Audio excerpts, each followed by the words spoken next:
What's up, everyone? Welcome to the second Syndicate. We are live and direct from our studio here at Spartan Events. My name is Alicia Garcia. I am the Boomstick Babe. This is my co-host and friend, Teddy of Spartan Events. We have a great show for you tonight. We have Sheriff Jason Mikesell. We keep messing up his name. We keep wanting to call him Mike, but his name is actually Jason Mikesell. Gubernatorial candidate to replace good old Polis. He just wants to say gubernatorial.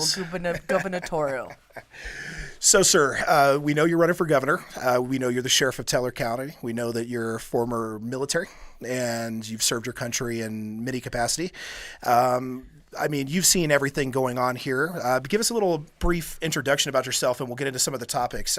Tell us a little bit about yourself, sir. And welcome. I've only been in law enforcement. I was never in the military. I'm sorry. Nope, that's fine. I've worked with a lot of military and done a lot of training, but straight law enforcement. So trained. That's right. But no, my name is Jason Mikesell. I am running for governor of the state of Colorado. I've been a sheriff or in law enforcement for 28 years. But I'm also an entrepreneur. I've had multiple businesses throughout the United States, and I'm just happy to be on your show tonight. Well, we're happy to have you. So just for everybody out there watching, we want to engage with you on the chat. I have my laptop or my iPad up here so we can see you in the chat on YouTube. And that's why I touched my phone. Giving everybody a heads up so you don't feel like we're not paying attention to you. Alex the Truck just donated $2 to a super chat and said, Mikesell for governor. That is so awesome.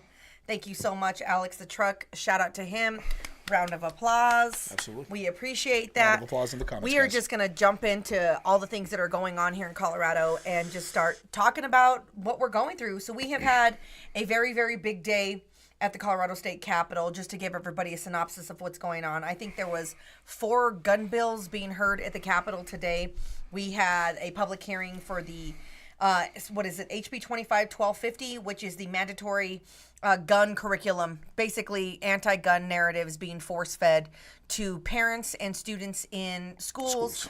Mandated by, of course, all the gun grabbers down there at the Gold Dome, and it's in a coincidence with the Office of Gun Violence Prevention. So we have a lot of people that think the Office of Gun Violence Prevention is good for gun community, is actually very bad, because what they are doing is trying to force feed basically all of Colorado and make recommendations to the CDC and legislators on why guns are bad. They're trying to indoctrinate our youth. Part of that curriculum is actually teaching children and parents how to red flag other people.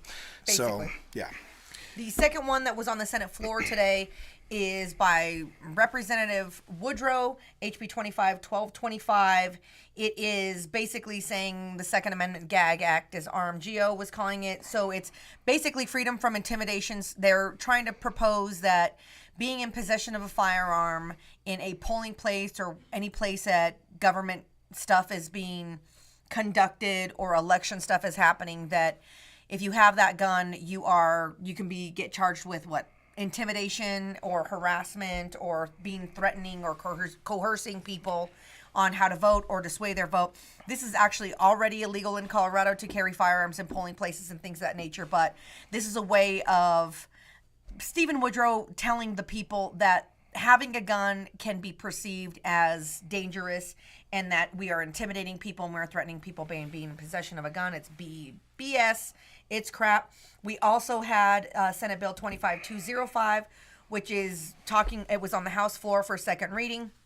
The local serial number database mandate that would serialize all firearms, and people would now have to basically register their firearms so they could trace them back to you, which is disgusting. We have a bill being heard tomorrow on the Senate floor for the second reading, HB 25-1314. That is a very, very, very dangerous bill. Everybody should be aware of this.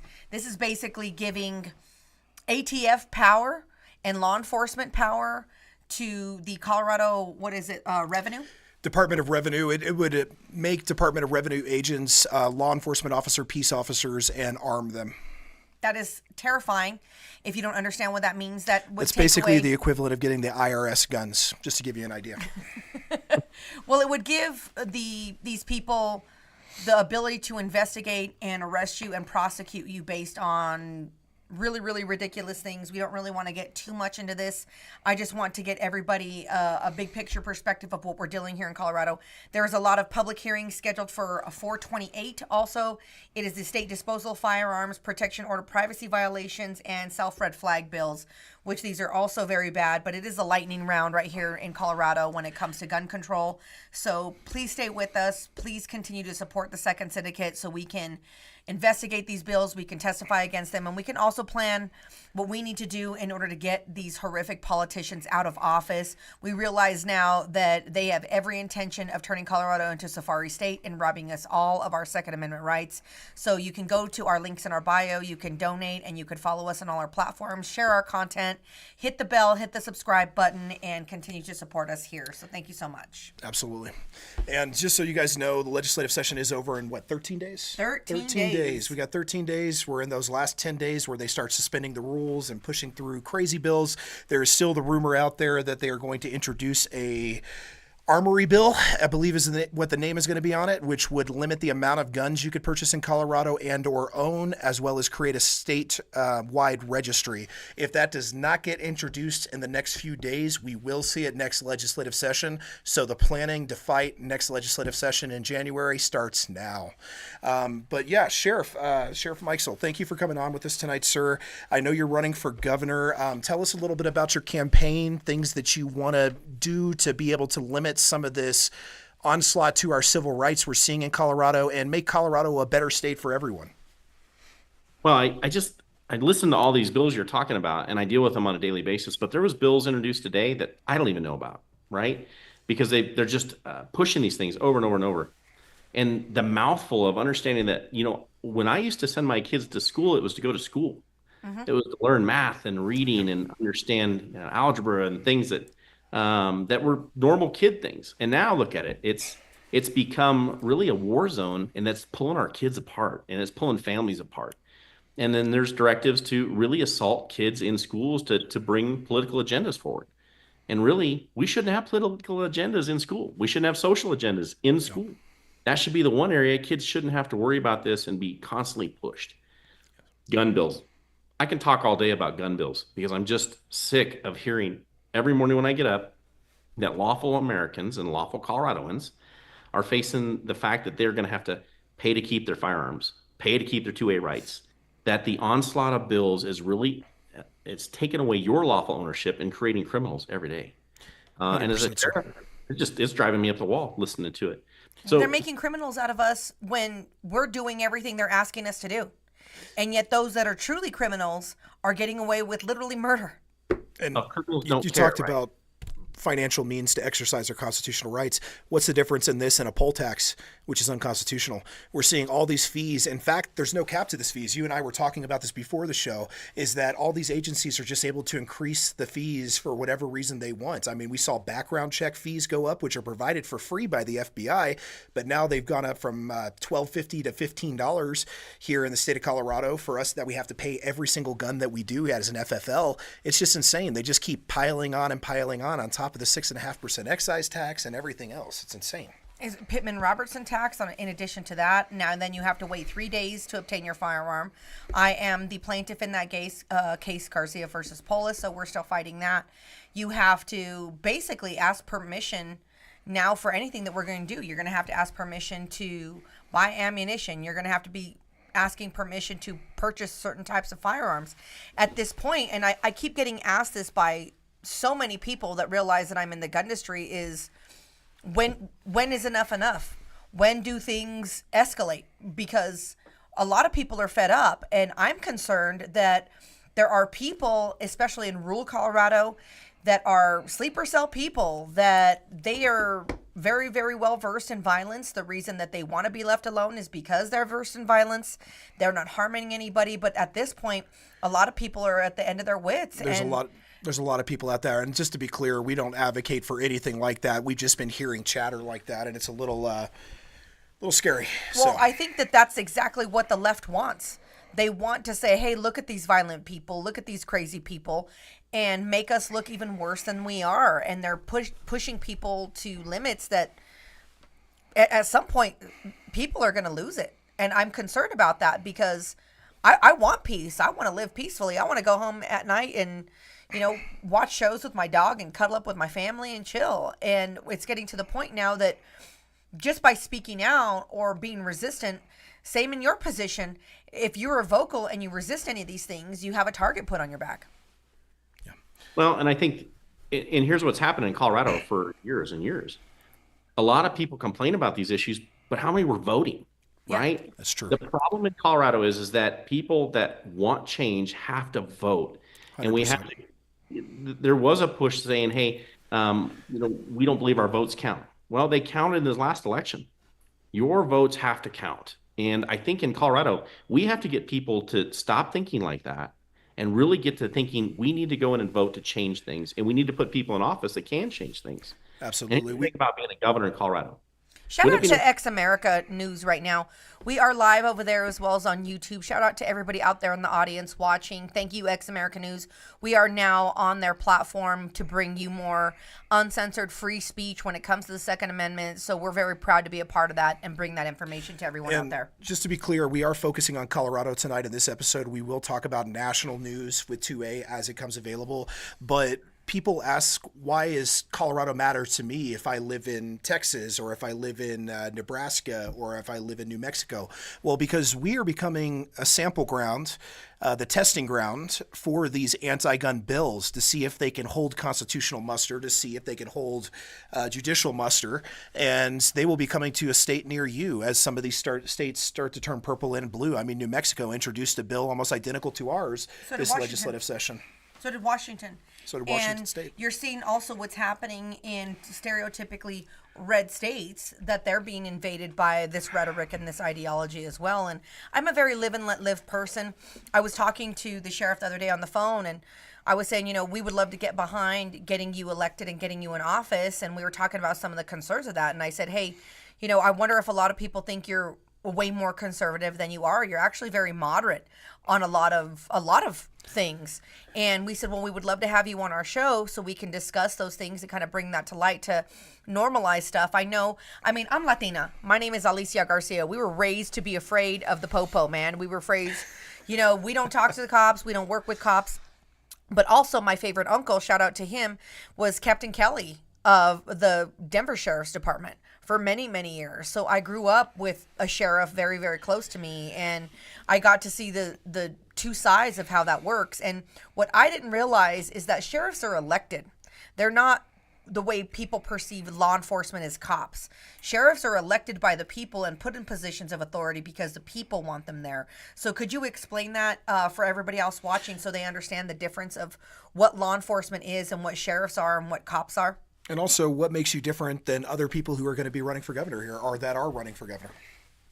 Well, there's a lot in those two questions. So I'll just start with, here's the thing about being a sheriff. You are elected by your people, and you really, once you're elected, you govern or you are in charge of Democrats, Republicans, and independents. It doesn't matter to us. When I come to your door for something, it doesn't matter what you are. It matters what we do and how we treat you. And I think that's one of the biggest things for sheriff's departments is that we're the closest to our constituents, right? And wouldn't it be nice to have a governor that actually was close to their constituents? Mm-hmm. We see that every day. Here's the thing about being a governor for me in the state of Colorado. I think listening to all of the people of Colorado to have those discussions with, because you got to understand there's two-way rights for Democrats, Republicans, independents. They all want their two-way rights. Look, Pueblo is a prime example. Pueblo is a very democratic place, but Indeed. They love their guns and they also love their two-way. And I think all around, I think people just want common sense back in Colorado. And I think that's one of my biggest concerns. And I woke up one morning and I went, how do we end up with almost 700 bills last year, almost 600 some bills this year, with a legislature that's just out of control? How do you do that as a governor? And spending that's out of control, sir. And spending. We're $1.3 billion in the hole, and it's going to get worse. Because that's we have a shortfall, right? There's a shortage of money. So what happens with a shortage of money if you keep spending? It gets worse. It gets worse and worse. And we're seeing that. So what really is happening is that we are losing our Colorado right in front of our eyes. And I know the morning I woke up and decided I wanted to be a governor, it wasn't because I love the power, I love the authority. It was the fact I want to give that authority back to the people. And I want to make sure common sense comes back, right? And that's for everyone. I want my grandchild to be able to live free and actually have the ability to go to school and not have the issues she's seeing now or would be seeing. I want the ability of people that are lawful Colorado citizens to be able to do what they want. I want criminals in jail. I don't Yeah. want criminals rolling the streets, creating more havoc for us. You know, this is what people don't realize about Colorado right now. We're the third most violent state in the United States. We are way above the national average for sexual assaults on women and violence throughout Colorado. We have so many people driving without insurance on our streets because they just can't afford I it. can't afford it. They can't afford it. And the common person in Colorado with the fees, the hidden fees, you go down to DMV right now and you try to get a license plate and you haven't gotten it for a year because you didn't have the money to, you're going to get another $100 fine. Yeah. On top of that, you're driving on roads that are horrible. And then if you pull over into the HOV lane or one of the other lanes, you're going to get taxed for it with a fee that shouldn't exist because you've already paid for that thing. So those are all issues that are a serious concern for all of us. And I think it doesn't matter what side of the aisle you sit on, we've got to work together as Coloradoans to fix it. Absolutely, sir. Absolutely. And, that's something here at the Second Syndicate that we are trying to do is bring a coalition of 2A people together that goes beyond party, because it shouldn't be a party issue. It should be a civil rights issue. It should be a constitutional right. It should be open to everybody, no matter what their political affiliation, their race, their gender. It doesn't matter. The 2A should be for all. But yeah, no, that's good to hear. What do you plan to do? We've only got a few minutes till we have a commercial break, so I don't want to get too far into it. But what's day one look for you like, sir, when you're in office, when you get elected governor? I've been in multiple leadership positions, and the first day I walk in and I start looking to see what's going on. I want to know where things are the right and where they're wrong. I have an understanding where they're wrong now, right? We need to realign a lot of our divisions and a lot of things in Colorado back to what they originally were for, and that's for health and safety. That's not for overspending in those areas. It's not for social programs. It is for health and safety matters. That's what governor is supposed to do. And then realigning things back to local control, so it's not developed and stays within the state of Colorado in Denver. And I think that's where things have to realign quickly. Absolutely. Well, very good, guys. How long do we have, Carl? Okay, so we're going to go to a quick commercial break from one of our sponsors, and we'll be right back here with you with more of the Second Syndicate. Hello, everyone. I'm excited to announce the next generation of energy drinks, Rev 7. It has no sugar and no caffeine. Instead, Rev 7 uses Go BHB. Go BHB is one of the body's primary ketones, and it provides the most efficient and clean fuel that your body needs.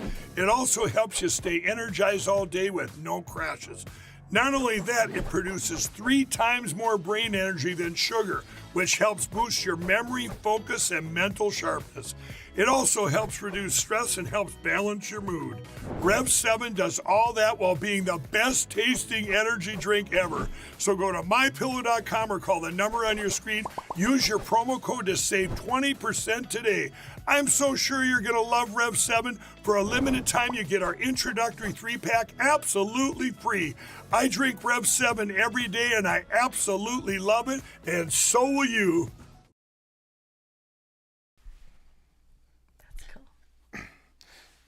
All right. Well, we are back. I want to get back to the question that we had a bit earlier, that I don't think a lot of people understand that cops are not elected officials. Those are people that apply to a job and become a cop to be law enforcement. But sheriffs are actually elected. So tell us a little bit more about the difference between regular cops and sheriffs, and where the jurisdiction ends and begins, and the difference of the law enforcement branches. Sure. So I think you're talking about policing forces, and then Yes. state police or state law enforcement, and then you have local sheriffs. And here's kind of the differences. In the state of Colorado, under the state statute, the state law enforcement, we were never supposed to have a policing law enforcement agency, right? They had specific duties, and that's what they were designed to do. In the police under a city, they have a charter that they work under, and they really handle within the cities, and they deal with what's happening on the ground, but they're actually created by a municipal council, so a city council. Then you have sheriffs, which is really kind of the highest enforcement level within a county. Now it depends too, because some cities are what's called home rule, some cities are what's called state under state statute authorities. But really, a sheriff kind of supersedes all of that. And you'll get police departments that say, no, that's not true. That's not how it works. But really, a sheriff deals with fires. They deal with a hazmat for the counties, especially in smaller counties, less than 100,000 people, in cities. So a sheriff really is what I like to call a CEO of a county to a degree when it comes to the law enforcement sector, and really how we deal with those things. So, but since the sheriff is actually identified and voted on by the people, we still work with all the different agencies within the counties, but we're really set up for dealing with the jails. That's why you see the immigration issues throughout Colorado. Okay. And what sanctuary cities really deal with is actually a sheriff's control or authority to deal with things inside of a jail. That's really where sanctuary cities came from. So there's a lot to do with, and a lot of information as to what a city police department does in comparison to what a sheriff's department does, to what a state department of regulation or regulators, as you talked about earlier. So for me, a sheriff is of the people, by the people, and then for the people of Colorado. That's what he's designed for. And our ultimate push is to be a peacemaker. That's what a sheriff is. Yes, sir. Wonderful. So we were talking about a bill earlier that would give law enforcement capabilities to, what is the Department of Revenue? Department of Revenue agents. How would that affect your role as a sheriff as well as a role as a governor? Well, I think as a role as a sheriff, I'm concerned about that because really we deal with the citizens in a law enforcement capacity within our counties. You do have Department of Regulation or different like liquor enforcement or marijuana enforcement. They do carry firearms. They do go to places, but they're more auditors, right? That's what they do. Sure. Whereas what you're talking about is a little bit more directed towards the gun industry. Yes. Last year, they pushed a law that said CBI was in charge of any type of gun crimes, but we had the first right of refusal, basically, right? So to those out there listening, CBI is the Colorado Bureau of Investigations. Yeah. So they took that and they've created that to be an enforcement arm, which really was never designed to be an enforcement arm. Correct. But what happened is that in the last few days, having these discussions, CBI was never developed to be that. CBI was developed to be an investigative branch of the state of Colorado that assisted sheriffs and police departments in dealing with crimes. Right now, CBI is so backlogged on DNA samples that would assist us in completing crimes and solving homicides and rape cases and all kinds of different crimes. They can't keep up because they want to keep pushing money to the enforcement piece, which really is wrong. And as a governor, I want to see them get back to where they should be, which is strictly an investigative unit to assist law enforcement. Yeah, I remember during the legislative session, one of the hearings for SB 003, if I remember correct, it was the first one. CBI's, I can't remember their title, but they were one of the head people for CBI was there essentially asking for a fiscal note in SB 25-003 to give them an extra $2.5 million in funding because if someone was arrested for having a non-compliant firearm or something of that nature, they would have to facilitate the testing of which, and they talked about how far behind they are on doing things like DNA testing and things of that nature. And I remember that they were admonished and spoken down to by good old, our buddy over there. Sullivan? Yeah. Tom Sullivan actually chastised them, told them, why are you asking for this? You don't need this, yada, yada, yada. It was a very interesting conversation, but they managed to take that out of the fiscal note. Here's why they did that with that fiscal note. Because at Tabor, they could not use general fund money, right? Correct. So that's why they didn't want anyone to know they were going to use dollars and cents out of the general fund, your taxpayer dollars, because we're already $1.3 billion behind. Yep. And that's Governor Polis promised he wouldn't sign a bill that added to the deficit. Absolutely. And that's why they moved it to CPW to steal Pitkin Robbins money to be able to push this bill, and then they also put it over onto local municipalities and counties to have to pay for the cost of these things. So for everybody out there listening, what Pittman-Robertson is in 1937, they imposed a federal excise tax on guns and ammunition to protect parks, wildlife, and conservation efforts. You pay it on every firearm and every box of ammo you purchase, whether you know it or not. It's baked into the price. And I believe it's 11% tax. It's 11 to 15, depending on whether it's ammo, pistol, or rifle. So all in all, with the 6.5 excise tax, we're paying the 6.5% excise tax. We're paying at the state level, the 11 to 15% we're paying at the federal level, the 8.2% we're paying at the sales tax level, and then on top of that, you have licensing fees and all these other things for FFLs. You're paying close to about 25 to 30% on a firearm and tax rate. It's crazy. Yeah. Well, and a lot of them are hidden fees, right? They are. They don't want people to know that they're having to pay that kind of money for what they're getting. But what it does is it creates a classist bias against people that are truly in need. Because if you're already coming from poverty, you're already in high crime areas, you're already hurting for money because, hey, guess what? Those people that we were just talking about earlier, those are the people that can't afford to pay insurance. They're making a decision if they feed their family or they have insurance for the month. And they have a need for self-defense above all others because they're in high-risk areas of high crime because of the way that we're protecting criminals in Colorado in the first place. Now it's putting in a significant barrier on them from being able to even obtain a firearm. Yeah, and the only people that are paying these taxes are the law-abiding citizens. Sheriff, I'm sure as sheriff, when you confiscated, or not confiscated, but took into firearms into evidence, the majority of them were illegally possessed or illegally used or legally purchased somewhere outside of a standard FFL store type purchase. Fees are just another name for taxes, someone in the chat said. What was perfect. Sorry, Sheriff, you were saying something. Go ahead. That's exactly what it is. But here's the thing, too. Remember, I said that the national, we are way above the national average on sex assault on women. Well, think about that. You have a young single woman that wants to get a firearm to protect herself because of it. You've got a young single mom that's gone through a domestic violence issue or something else that truly has an issue, and they can't buy a firearm for 3 days, which is already an issue. And then on top on that, on 003, it could take them up to 6 months to get a firearm because they got to go through a class to use it. Where really they needed it the day before when they got a restraining order, they had an issue. And so what's happening is we're creating more victims in Colorado by not giving them the rights to protect themselves. So we were asking this earlier when we were offline, exactly what an executive order a governor can do right now, because even if you were to become governor, you would still have to deal with finding a way to get rid of this bill without legislative action, because the chance of us retaking the governorship, retaking the House and the Senate, all three in one election, are pretty slim. So we have to think creatively. So is there anything that you can think of that we might be able to do, whether it be limiting fees from these departments to zero or anything of that nature? Well, I think, first of all, you have to strike a balance, right? Colorado has no balance. It's all one side. It's one party. And it's really the very right side of the party that are pushing these issues out of Denver. Second of all, we need a governor that walks down to the legislature, sits in a meeting and goes, you can push this bill all you want, but I'm not signing it. So let's come up with an actual solution to something. And then you also need a governor that's going to make them do stakeholder meetings, real stakeholder meetings, not some drummed up, I asked one person, they won't tell you who it is. There needs to be some form of common sense where we actually sit down with people and actually see something.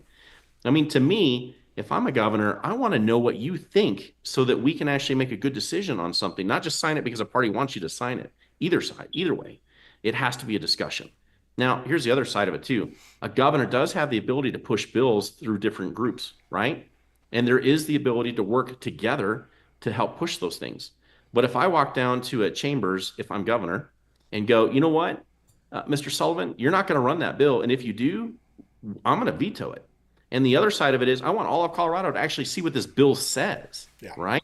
So we've got to set some stipulations too so people actually know what the bills are, when they're coming, and how it's going to affect them way before the night before when it's dropped. Because I'm dealing with that as a sheriff. It's dropped that day. And as a gubernatorial candidate, I'm tired of seeing those things. Yeah. We are too, sir. We are too. It's become the norm to expect to get hit with something new every day, to get an onslaught of attack against a civil right. And we were just having this conversation that it was 25 bills this legislative session have the word firearm in it. With more to come, most likely, in the next 13 days. So what do you think about that? Like, do you honestly think this ghost rumor of a armory bill is viable and that they can pass it? Because let's talk about it. We have the 1314 bill that they've passed through the House in 3 days. And if you think about how long it took us to get SB 250003 in that process, it's because we had a lot of pushback. I don't think they're getting much pushback on a lot of things right now at the Capitol. People are Well, they're limiting pushback. And here's the problem.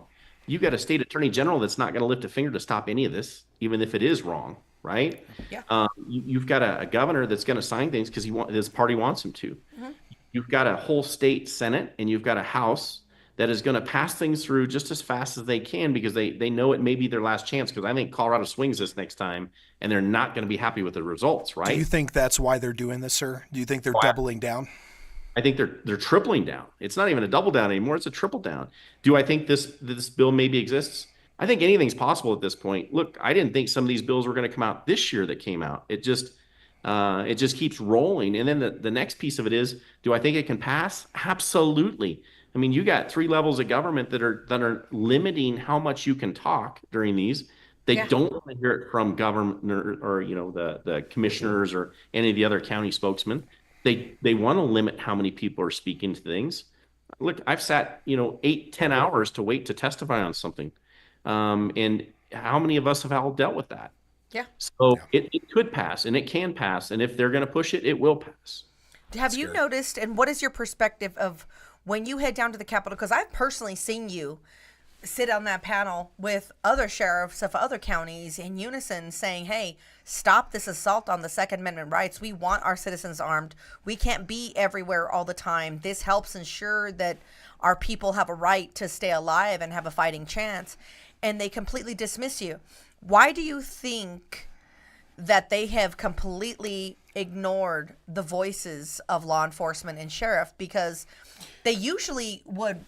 Yeah, if I remember correct, they did the sheriff's conference. I think there was 3 sheriffs in favor, and you could guess the counties that were in favor of SB 25003, and every single Denver? other sheriff. Yeah, you can Boulder? guess. Yeah. And every single other sheriff was against this bill, and they didn't listen. And multiple sheriffs came up to testify. It fell on deaf ears. They didn't care what law enforcement had to say. They only cared about their personal emotions and beliefs. Do you feel that they want your support in other things, but completely deny your voice in only gun things? I think they want our support to be able to ram things through, right? I don't think they care whether they have our support or not on something. There's this belief that we have that any group out there right now that goes up there has political capital, right? Well, political capital is given to you by a group that just wants to say, if you do what we say, we'll help you on the next bill. That's kind of baloney. They're not going to help you with any bill. No. They control the House, the Senate, and the governor, right? There is no political capital at this point. You just don't have it. I don't care what anybody thinks. Yeah. The issue that I see right now is that they want to control a narrative. They want that narrative to be, well, law enforcement are with us, and if they aren't with us, then we're just going to shut it down. And that's where a governor has to be able to come forward and go, you're not giving a fair speech to any of these people, when we're not going to go forward with a bill. And that's what I want. And the whole reason I'm running for governor is that you have to have the gavel to say no, right? Yep. Because right now at our certain time in this state of Colorado, you have to have somebody that's not scared to say no. Yeah. You'll bring balance back to the state. You'll bring back bipartisanship to the state. Yeah, because here's the thing. Even if they don't pass something this year, they're going to pass it next year. And even if you repeal it through lawsuit, even if you have it signed off on that bill, they're going to run another form of it. Yeah. So really, unless we take back part of the House, the Senate, and really the governor's office, you can expect this to be a constant storm on your two-way rights, your fees, your budget, your children, all those things. That what I remember as Colorado was a free Colorado for all of us. And I think everyone is getting sick of it. And I talk to more Democrats now and independents, and it just seems like everybody's ready for a change and they want to change. And I think that's why I'm appealing to a lot of people. Yeah, you also see that the general American public tends to like mixed government, so to speak. They tend to like some checks and balances where there has to be some type of bipartisan agreement in order to pass law. I think the biggest thing that we should be focusing on, yes, it's important for us to focus on the House and the Senate here in Colorado as well, but especially the governorship, because you have the power of veto, and they do not have 2/3 majority in those chambers, and they won't have 2/3 majority in those chambers. So I think if we have to put our eggs in a basket, it should be on the run for governor. It should be on getting a governor in there to curb that abuse of power that we're seeing in our legislature. How do you think we can get you elected in counties like Denver, Boulder? For them, what do we need to do to appeal to that? Well, I think I have to appeal to the independents also, Yes, sir. right? And I have to be a moderate, and I am a moderate. So here's the big thing I think in Boulder and all those areas. I think you will see a change in a lot of those areas. You may not win them totally, but I think you do win enough votes that you can change Colorado. I am in those areas, and I will be speaking in a lot of those areas. And the thing about it is travel around talking to the common person and having those discussions, not just party lines, is a big piece to that. You still have to be within the party. I do like the Republican Party. That's why I'm running as a Republican governor. But I think that people want somebody that is nice, they're normal, and they're reasonable. And I think that's the big piece that we have to be in the Republican Party, and understand that the Republican Party used to be the party of freedom. And you've had really a false narrative changing that. And that's really what's hurt us the most. So we have to be able to speak up through shows like yours and others, because try to break through the Denver media area. That's a hard one. And if you're in different media zones, it can be very tough to get your messages out in all of those. So that's why I'm out there and I'm talking to everyone. I'm driving places. I'm doing what I need to do to be able to spread that message. Well, we know Colorado, we've talked a little bit about it in tonight's episode, is Colorado is hurting as far as crime is concerned. I think we're number 2 or 3 for car thefts in the United States. Are we up to Number one? one. Number 1. One of the top 3 for rape, all kinds of things. It would be great to have a law enforcement officer in charge of our state to bring some law and order back to the state, because as of right now, we're lawless. It's bad. It's getting bad, worse and worse. I see people moving out of state that have means and money because they don't want to deal with it anymore. And a little bit of respect for the office again. I think Jared Polis has made a mockery of this position. He's made a mockery of his power, and it's becoming embarrassing. I mean, if Jared Polis was actually forced to live in Denver, I think things would probably be a little different. Instead, he goes home to Boulder every day. He can't live in Denver because his husband can't spend the night in the governor's mansion because it's against the law. It's against the rules. There's a law in the books about that, but You have to only be husband and wife to be able to stay in the governor's regardless of that, whether I agree with it or not. But that's why he doesn't stay there. Might be one of the reasons. So I think we have a quick message from one of our sponsors coming up here. Stick with us. We're going to get back to some words from the sheriff here in just one moment. Absolutely. Stay tuned. Well, hello everybody. It's Annie Cyrus. Welcome to my art studio where all the magic happens. This is the station for painting, and that is the station for all the resin art I do. If you want to check out my art, all you gotta do is go to lutfstudio.com.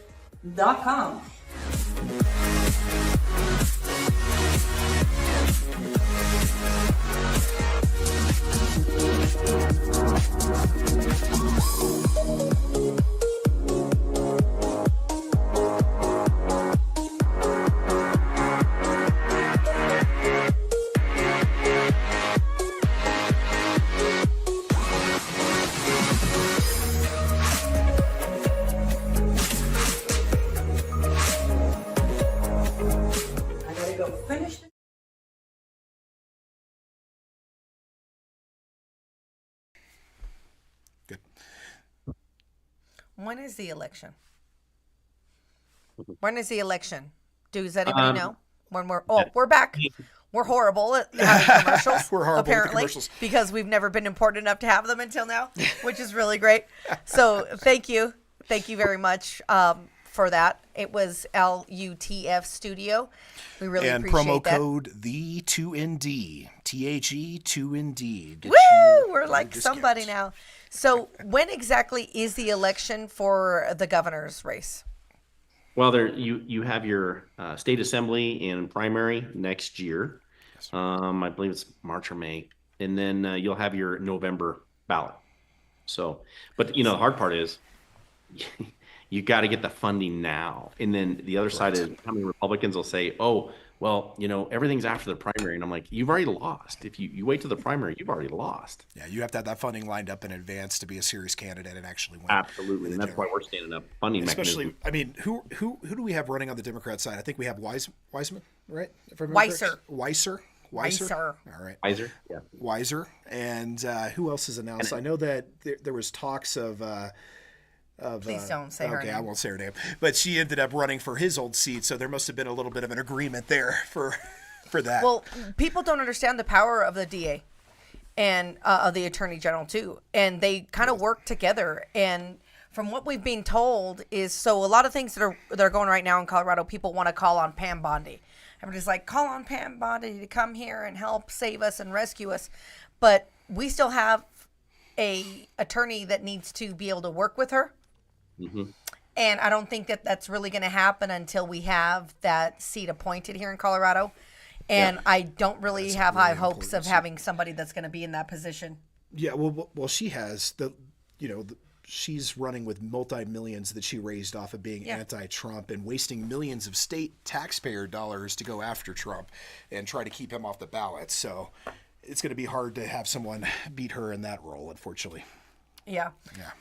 Tell us a little bit more about your perspective on what it's going to take to win a lot of these districts and what your perspectives on a lot of these topics are to show people that indeed you're not this right-wing, crazy, extremist, hard R that I think a lot of people assume that you are because you are a sheriff.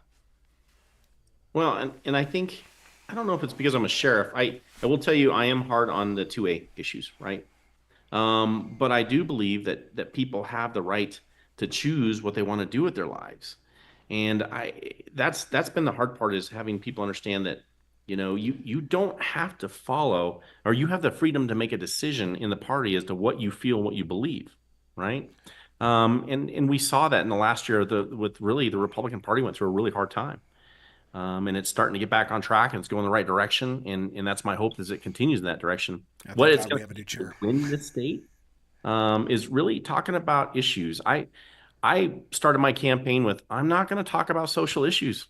I'm not a social issue type of guy. I want to see a candidate that actually talks about what's happening with our water, what's happening with our electrical grid, because we about 5 years before the federal government said that we really have a failing grid in this state. Yeah. We've taken away oil and gas. We need it back. We need to be talking about how we're going to get our kids to where parents actually are able to have the say and the final say on what happens to their children in schools, right? No matter all the other issues, it's the parents' rights to make those decisions.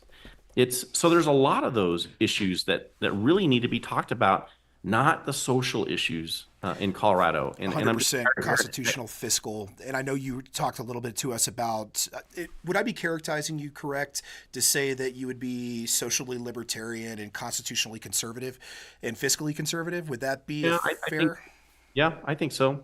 I truly think Coloradoans should be able to make a decision for themselves where they want to sit with things. Hallelujah. Give the power back to the people, sir. Give it back. And that's the thing people don't realize too, is the state has taken so much authority away from counties and elected officials. And really, your first line of defense is your elected officials. And if your county decides that they want to go more towards the left, well, then that's their prerogative.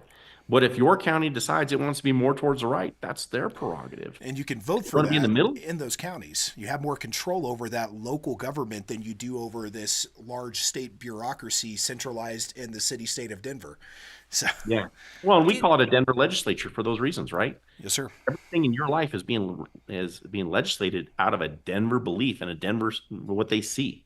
And that's the serious problem with this. Look, you've got Democrats right now that are pushing to become a governor who want to fight the current administration. They want to fight all these things.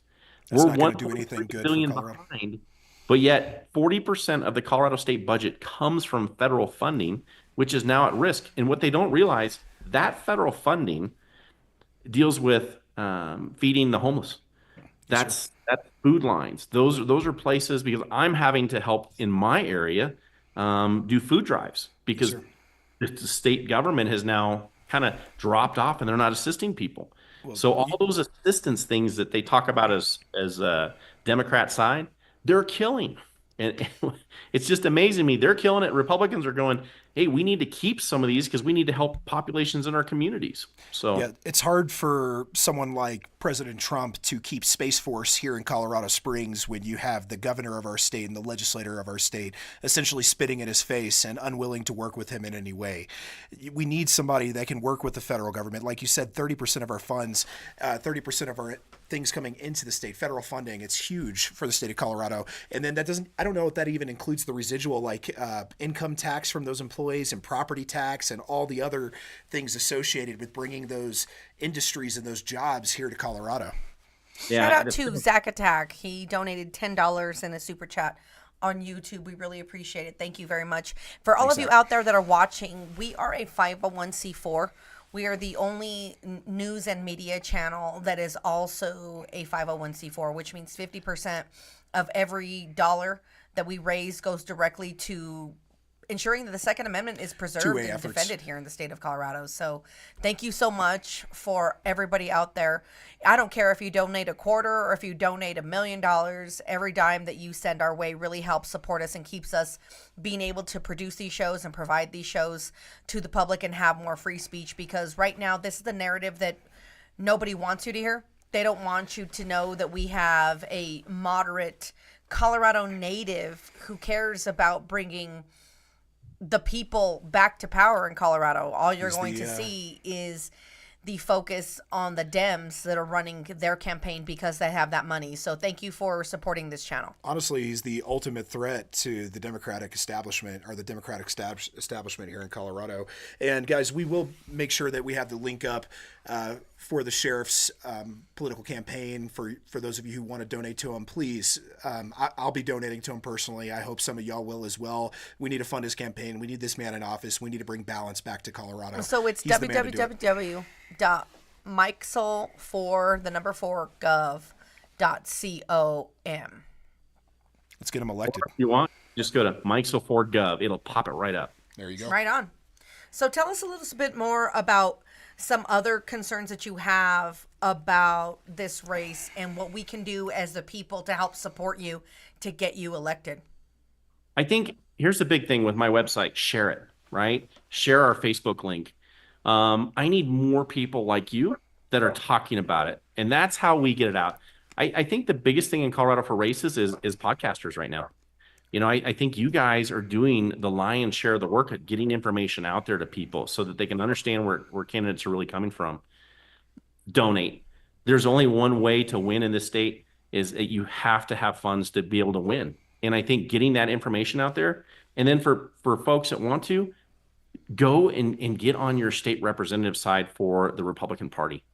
Make your voice heard, get in those organizations, and really start to go to your state assemblies and to do those things, because really that's what controls which candidates go where. And I think that's important for people to understand. You want great candidates, then you need to get involved in making sure you get great candidates. And that's something I've seen over my career. Because look, the House is made up sometimes of folks that have never even had a job, that really they're choosing how your lifestyle is going to be. And these folks, I don't know that I would hire them in my businesses. And being an entrepreneur, my wife and I have, I don't know how many businesses, right? She owns bar restaurants, and sometimes I'm the dishwasher for her. I like to stay humble, so I like to do whatever she needs. And really what I found in life is that for us in Colorado to stand up and take our Colorado back, and that's why my slogan is I want my Colorado back, because I want your Colorado back too. And to do that, we have got to get moving. You know what? I'll make a commitment tonight. For every dollar that comes in through Super Chats on YouTube tonight and other channels that we're streaming on, I will match that towards the Sheriff's campaign. So make sure you donate tonight, guys. Every dollar you send to the Second Syndicate, I will be matching that in kind out of my personal account towards the Sheriff's campaign for governor. Thank you so much for being able to make the time for us. I know that you're a very busy man. We see you all over running around and doing everything that you're doing. So we really appreciate that you cared enough to come to our show. We really want to open this up, not just to Colorado 2A, but Colorado freedom. And I think that's the importance of being armed, is we are protecting our freedoms. We're protecting our rights to say no and our rights to believe what we want to believe and live how we want to live, without the overreach of government, without being force-fed narratives, without worrying if they're going to take our kids from us because they show them a picture of a gun in school and say, if you have this in your home, we're calling the cops, and red flagging parents, or taking away parental rights. So, if you disagree with your child's choices, they can come in and take your kids. All of these things all come back to the gun, because the gun is the only thing that succinks your right to say no and to protect your family and provide for your family. And you're absolutely right when you talk about Denver is controlling an entire state of people.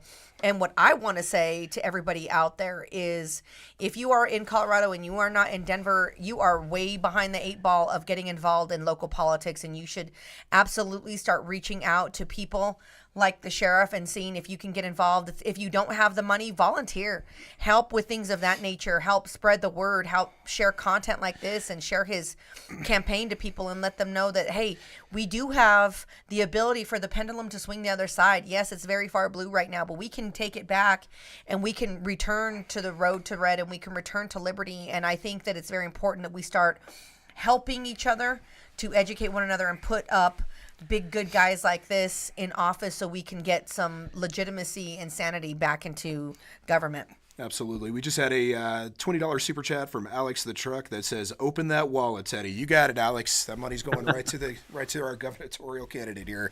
So will happen. Thank you very much for that donation. Thank Round of you, applause Alex. in the chat for Alex the Truck. Sir, you mentioned it earlier, turnout is key. I know that there was a representative, one of our good friends on the show, in fact, that won by 3 votes for that House seat last legislative session. And so if people out there are thinking their vote doesn't matter, it does.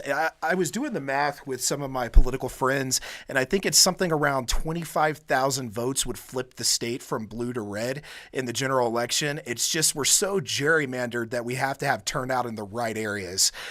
So I encourage you, if you're not registered to vote, you're watching the show tonight, go register to vote. If you're worried about machines and all that stuff, show up, ask for a paper ballot, file it in the box. I do it every year to make sure my vote's counted. I understand the concern.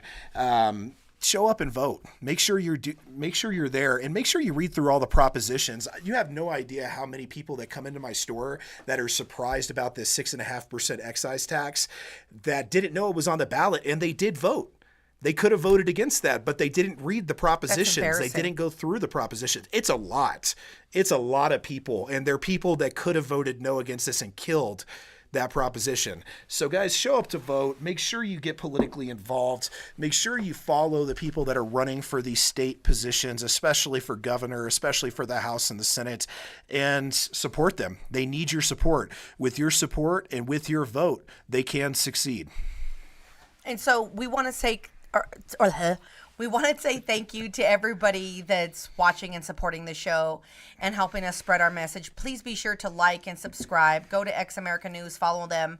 Follow us on all our platforms on X. I'm at Boomstick Babe. Follow Teddy at Colorado 2A King. Follow at the Second Syndicate on X. Follow us on Instagram at all the same stuff. You can always make sure to go to YouTube, hit the subscribe, hit the bell. That way you get notifications and the bell's important. Otherwise, since we're 2A channel, you're not going to get notifications unless you ring that bell. Because there's a significant effort to shadow ban and closet our voices, but we are getting stronger and we're getting out there, and we have to have conversations like this. We're going to have another guest that's also a Sheriff Roybal of El Paso County on our special feature tomorrow. And so look out for that. There's a lot of controversy regarding some new policies that people are attacking him, and we want to set the record straight. So be sure to tune in for that. Yeah, I know Royal Ball personally. He's a good dude. He's pro 2A. I think some of the stuff is asinine that people are saying, so we're going to give him a chance to clear that up. He's fought with me shoulder to shoulder on a lot of these bills. Yes, he was at every single testimony, sir. And I know you were at a lot of them as well. So it's good to have pro 2A sheriffs like you guys. And I want to break this narrative that, all cops are bad. All law enforcement are bad. And let's be real here, folks. Many of you out there that are like, oh, we hate the cops, because trust me, I'm not fond of overreach either. But these people are put in place to be peacekeepers, to be guiders of peace, and to be overseers, and They're to the support sheepdog us. protecting us all from the wolves. Yes, and they're empowering us to stay armed. So make sure that you're doing your research. You're not judging every book by its cover, and taking the time to educate yourself on who's doing what and their history of how they vote and what they have supported in the past. It's time to start thinking for yourselves and stop trusting what everybody says. Right now, it's a pinnacle moment in Colorado. If they can get away with what they're doing here, they can get away with it everywhere. And we have to push back. We have to stand our ground, and we have to say no. For everybody out there that says you should just move, you should abandon Colorado. I'm a plaintiff in a gun case. My good buddy right here, my business partner, they own a gun shop. We're knee deep in this. We're too hard to go and tuck our tails in and run away. And we're doing this for the elderly. We're doing this for the handicapped. We're doing this for the poverty stricken. We're doing this for the people that truly need these rights and need this education and need this empowerment. So if you see us doing it, each one teach one, share the message, support people like Sheriff Mikesell, and register to vote. Yeah, don't get me wrong. It would be easy for me to pick up and move shop out of state, guys. I mean, but I'm standing and fighting because I know that if I run now, there will be no place to run eventually. This is coming to a state near you. Stand and fight, support Colorado, support this man right here for governor, and let's make some real change occur in this state. And just because you're not in Colorado doesn't mean that you can't support. You can donate to the Second Syndicate, which we are. You can donate to Sheriff Mikesell's campaign and help us. Hey, if you are out there and you are a big money maker and you are a hardcore pro 2A and you're sick and tired of seeing what's going on in Colorado, come buy up some property here. Come change things. Come throw some money behind us and help support us, because it's time that we have reinforcements come in and big us up. Yes, someone just made a comment, and I want to be clear about this. I don't want to go into too much detail of this because I don't want retribution from this company. But they said, forget about it. Dominion is running the elections in Colorado. I want to be clear. You can request a paper ballot in almost every single county in the state of Colorado. I do it every single year. I prefer a paper ballot. I prefer doing it in person because I've had my ballot thrown out before for a mismatched signature where I received the notification after it was too late to appeal it. So I make sure every year to go in person to verify with my ID, grab a paper ballot, and fill out that paper ballot. You have that option. If you're worried about computer electronic voting or something of that nature, go do it in person. Your voice does matter. Your voice does matter. Absolutely. Well, we're coming to a close of our show here, aren't we? Yeah. Okay. I mean, we can Like, keep going if you guys want. I always forget, time. I get caught up in conversation. Let's talk a little bit about guns. Let's talk about some guns. So we're obviously very pro 2A here, and I say this all the time. I tell people guns are the gateway drug to freedom. And you know a lot of Democrats.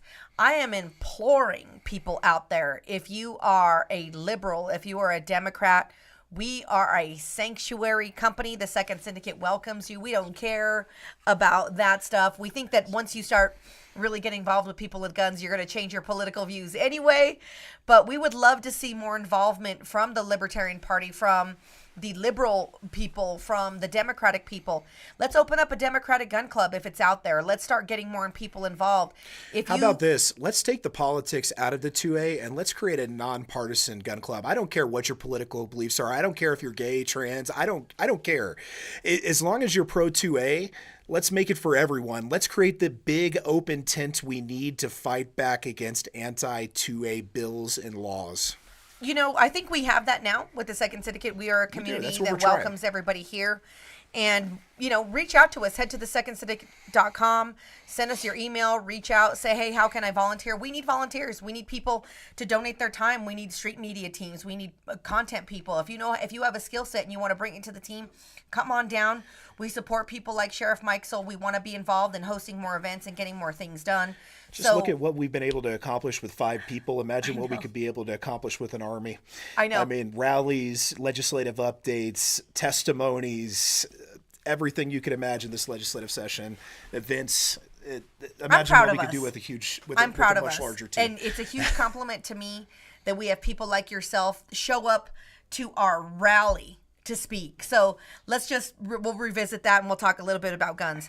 This legislative session, we've been constantly under attack. Like I said, there's about 25 bills right now that have the word firearm in it, and SB 25003 has passed. The governor has signed it, but it was one of the most egregious bills that the United States has ever seen. So by the hair on our chins, by flying by the seat of our pants, Teddy and I and a lot of our sponsors, our media team, we were able to put together a rally in 4 or 5 days? 5 days. Down, at the Colorado State Capitol. And we got about 135 people or so to show up.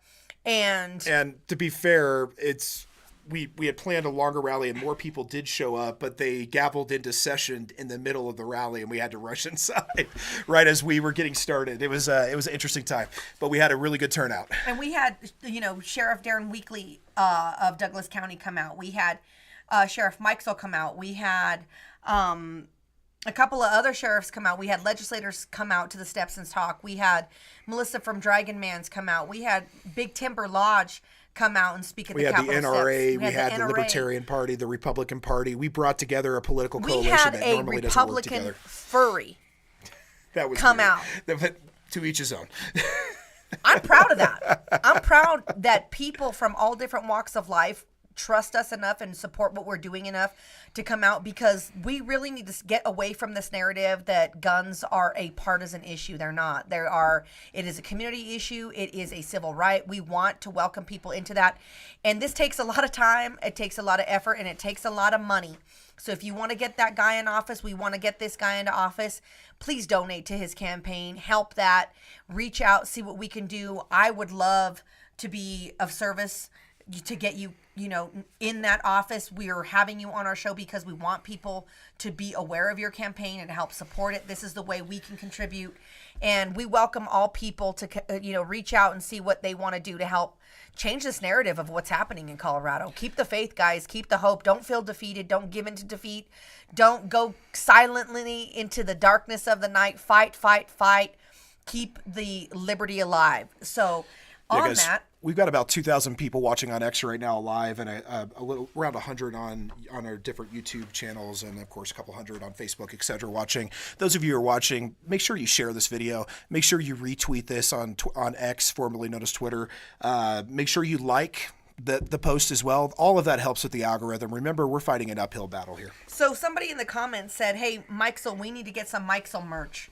So if there's, do you have any merch that we could get and share and promote? We're actually working on that. The I Want My Colorado Back is really caught fire. So we're talking about hats and shirts and bumper stickers. And I have a lady in Montrose, Colorado. Her name's Pam Brown. She's running a car show piece where they have a flag, and she's actually making me a flag. So there's so many amazing people out there. So but the thing is, I've only been doing this for about 3.5 weeks. Yeah. We didn't know how fast this campaign was going to take off. We thought it'd be a slow build, like a lot of campaigns.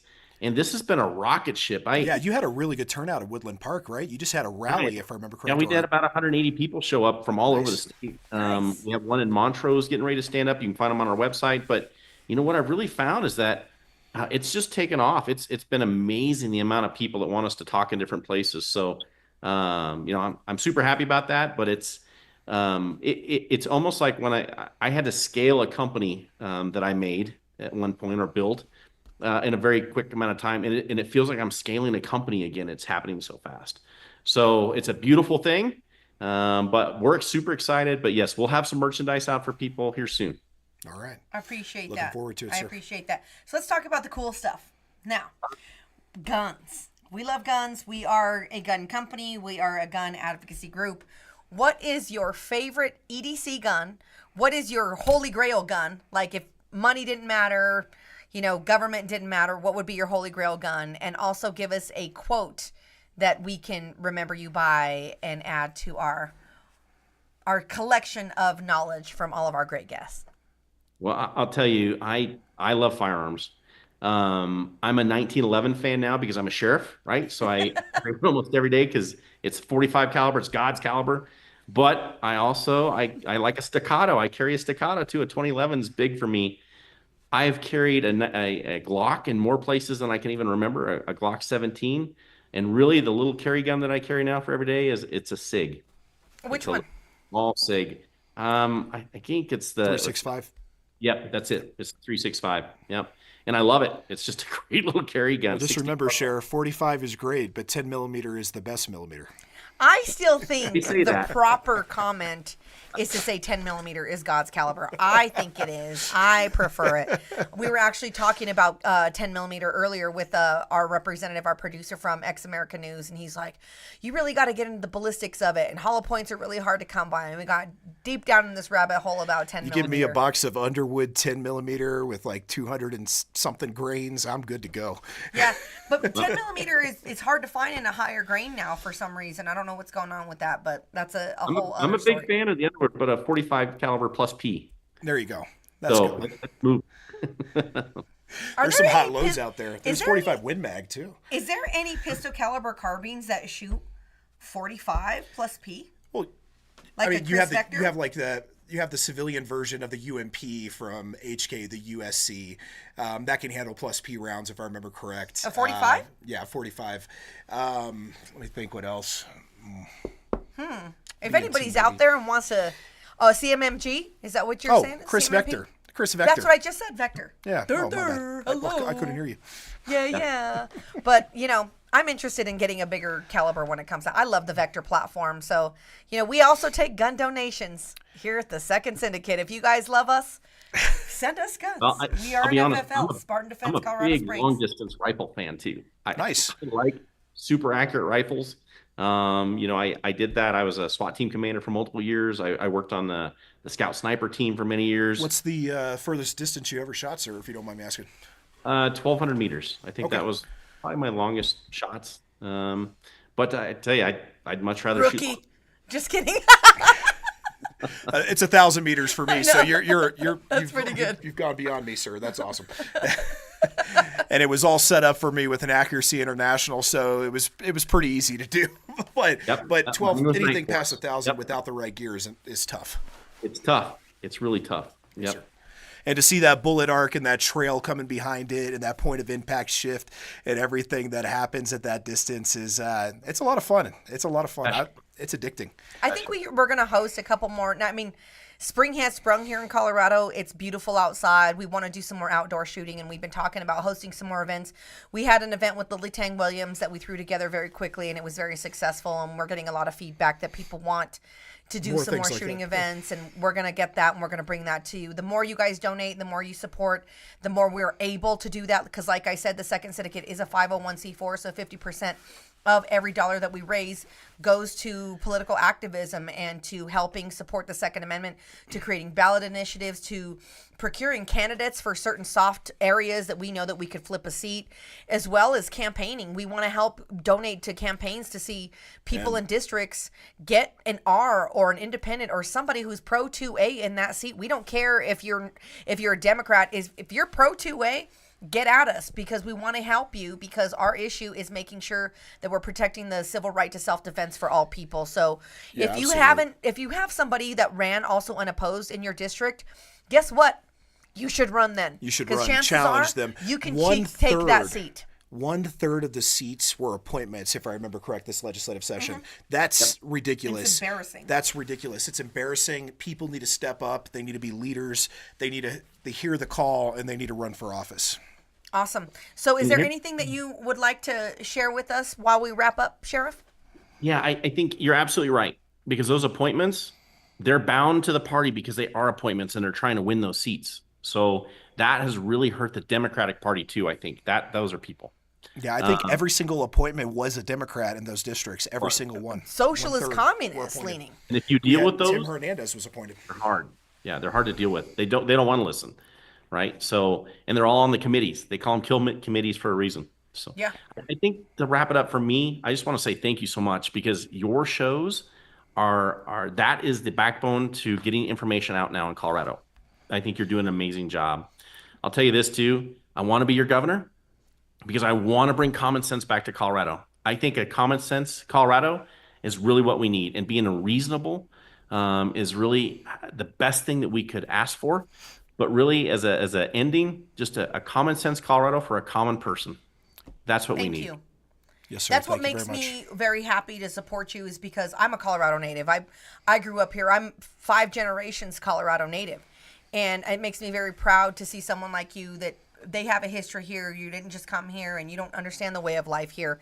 And my favorite uncle, like I said, was the retired captain of Denver. So I have an affinity for good men in positions of authority that want to care for the people and empower people rather than govern the people and rule the people. So I appreciate that. And I mean, thank you very much for giving us your time to be on our show. We hope to bring more people of your caliber onto the show in future. And you are always welcome back here. You have an open invitation. If there's anything you would ever like to share or information you'd like to share with us, let us know. I'm also on Kim Munson. The Second Syndicate is also on KLZ 560 AM radio every Friday morning at 7:10 Mountain Standard Time live. We will also be a special feature this Monday at 6 a.m. to 8 a.m. Mountain Standard Time on Monday. So take a look at that. You can also hit the links in our bio and our link trees to find links to those things as well. And I would like to also ask if it's okay if we put a link to your campaign in our link so people could find that and they could donate to you as well. Absolutely. I think that'd be wonderful. Wonderful. Absolutely, sir. Hope to work hand in hand with you and get you elected as governor here in the state of Colorado. Well, you We really remember appreciate the you cool coming on. people when you got power. Us little folk. I don't forget. Believe me, I don't forget. Well, God bless you, sir, and God bless the great state of Colorado. Thank you again for spending your time coming on our show tonight and getting this information out to the good people of Colorado and the rest of the United States. Best of luck to you on your run for governor, and thank you guys for tuning in tonight on the Second Syndicate. Make sure you share, make sure you like, subscribe, all that good stuff. We love you all, and we'll see you here next week. Peace, everyone. Thank you so much. Good night.